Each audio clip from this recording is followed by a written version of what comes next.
Miongoni mwa taarifa ambazo zinaendelea kuteke headlines katika vyombo vya habari mbalimbali hasa katika nchi ya DRC Congo ni sakata zima la aliyekuwa rais wa zamani wa nchi hiyo Joseph Kabila akishukiwa kuwa akitaka kurejea tena ndani ya nchi ya DRC Congo mara baada ya muda mrefu sana uliopita kutokuwemo ndani ya nchi hiyo. Taarifa nyingi sana zimeendelea kuzagaa katika mitandao mbalimbali ya kijamii hasa katika nchi ya DRC Congo na swala zima la rais wa zamani wa nchi hiyo Joseph Kabila kurejea ndani ya nchi hiyo, huku siasa na mambo mbalimbali ya kijamii yakisema kwamba kurejea kwake ni kutaka kuwasapoti waasi wa M23. Taarifa hizi utazipata hapa na ni moja kati ya taarifa ambazo tulitangulia kukuletea katika clip na video ambazo ziliweza kutangulia kupita. Katika taarifa yake, Joseph Kabila alisema kurejea kwake kumechochewa na nia ya kusaidia kutatua mzozo unaozidi kuwa mbaya wa kitaasisi na kiusalama nchini DRC Congo. Lakini pia aliliambia jarida la lugha ya Kifaransa kuwa anataka kuchukua jukumu la kutafuta suluhu baada ya miaka 6 ya kuwa nje na mwaka mmoja uhamishoni. Lakini kuna uvumi kwamba ana nia nyingine. Tshisekedi anamshtumu Kabila hadharani kwa kuwaunga mkono waasi wa M23 na Alliance Fleuve Congo, muungano wa waasi ambao M23 ni sehemu yake. Kabila amekanusha tuhuma hii. Ben Ladley, mwanauchumi na mhadhiri wa maendeleo ya kimataifa katika chuo kikuu cha Bath, aliambia vyombo vya habari kwamba Kabila ana uhusiano na waasi.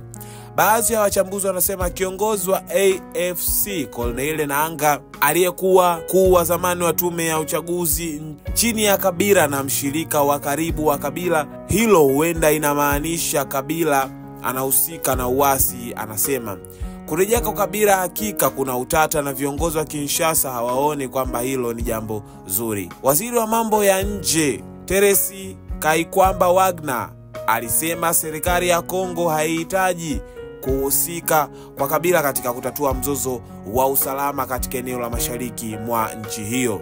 Kulingana na Joseph Amondi, kurejea kwa Kabila kuna uwezekano wa kuleta amani mashariki mwa DRC Congo, ikizingatiwa kwamba bado ni maarufu katika baadhi ya maeneo ya nchi hiyo, lakini pia kunaweza kuzidisha mzozo wa kisiasa nchini humo. Naamini ana uwezo wa kuleta mabadiliko ya amani na M23 ikawa itataka kufanya hivyo, ingawa nadhani analiona swala la M23 kama fursa kwake kujiimarisha ndani ya siasa za DRC kama kiwango cha juu, anasema. Ladley anakubali kwamba Kabila ana uzito wa kutosha wa kisiasa na uwezo wa kusaidia kuleta mazungumzo kati ya serikali na waasi. Kabila amekuwa mkosoaji mkubwa wa Tshisekedi tangu alipoondoka madarakani, hivyo haijajulikana ni jinsi gani Tshisekedi atakuwa tayari kuhudhuria mazungumzo yote yanayopatanishwa na Kabila, amesema. Mwanahabari, nikushukuru sana kwa kuendelea kuungana nami. Hizi zilikuwa ni taarifa zingine ambazo tumeweza kusogezea kule baada ya taarifa tulizokusogezea katika clip zilizopita kuhusu aliyekuwa rais wa zamani DRC Congo Joseph Kabila kurejea Jamhuri ya Kidemokrasia ya Kongo. Watu mbalimbali ndani ya nchi hiyo wameweza kufunguka mengi kuhusiana na kile ambacho kinadaiwa kuwa Joseph Kabila kurejea ndani ya nchi ya DRC Congo ni mkakati wa kuwasapoti ama kuwaunga mkono M23. Maoni yako ni yapi? Unaweza kuniachia ujumbe wako kwenye sehemu ya comment, kushare, like na kusubscribe. Naitwa Junior, niseme asante kwa yule ambaye subscribe na kwa yule ambaye bado, hakisha unabonyeza alama ya kengele ili uweze kuwa mwanafamilia. Kutoka hapa sina la ziada. Naitwa Junior na hii ni Junior Media, michezo, habari pamoja na burudani. Kutoka hapa sina la ziada, mpaka wakati mwingine nikutakia siku njema. Bye bye.